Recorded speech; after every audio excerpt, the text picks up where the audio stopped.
में ॻाल्हि कंदासीं त मुमताज़ मौलाई निघत नाज़ छो धक पटियो ऐं मुमताज़ मौलाई हिकु मंगणहार ऐं दोलारी खे छो कटे ऐं अॻिते निकिरी वियो ऐं कहिड़ो धोखो ॾिनो मुमताज़ मौलाई खे।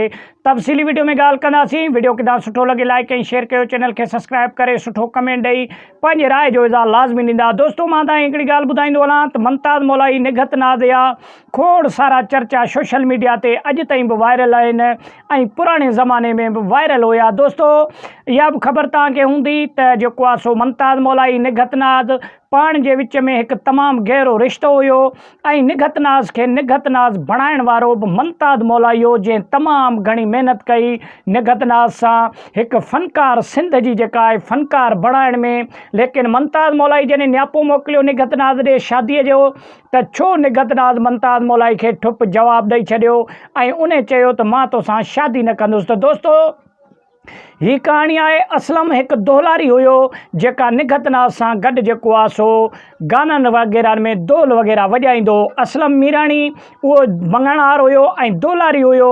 उन सां छो जेको आहे सो निघत नाज़ शादी कई ऐं छो मुमताज़ मौलाई खे ठुकराए छॾी? छाजे करे? मुमताज़ मौलाई सिंध जो हिकु किंग ऐं बहितरीनु फ़नकार हुयो ऐं मुमताज़ मौलाई उन सां गॾोगॾु शाइर बि पाण हुयो, गीत वग़ैरह बि पाण ई लिखंदो हुयो ऐं निघत नाज़ सां मुमताज़ मौलाई तमामु घणी जेको आहे सो महिनत बि कई ऐं उन खां अलावा मुमताज़ मौलाई हिन खे पंहिंजी शाइरी तमामु बहितरीनु भली भली शाइरी ॿियनि फ़नकारनि खां बि लिकाए करे ऐं जेको आहे सो निघत नाज़ खे ॾींदो हुयो। इन जे करे त निघत नाज़ अॻिते वधे ऐं निघत नाज़ जेको आहे सो हिकु बहितरीनु फ़नकार थिए। छाजे करे जो मुमताज़ मौलाई निघत नाज़ खे चाहींदो हुयो। पोइ असलम मीराणी खां छो जेको आहे सो निघत नाज़ शादी कई? छाजे करे जो असलम जेको आहे सो दोलारी निघत नाज़ खे तमामु घणी वणी वई ऐं उन खां अलावा निघत नाज़ सां गॾु हर प्रोग्राम हर महफ़िल में गॾु हूंदो हुयो असलम दोलारी।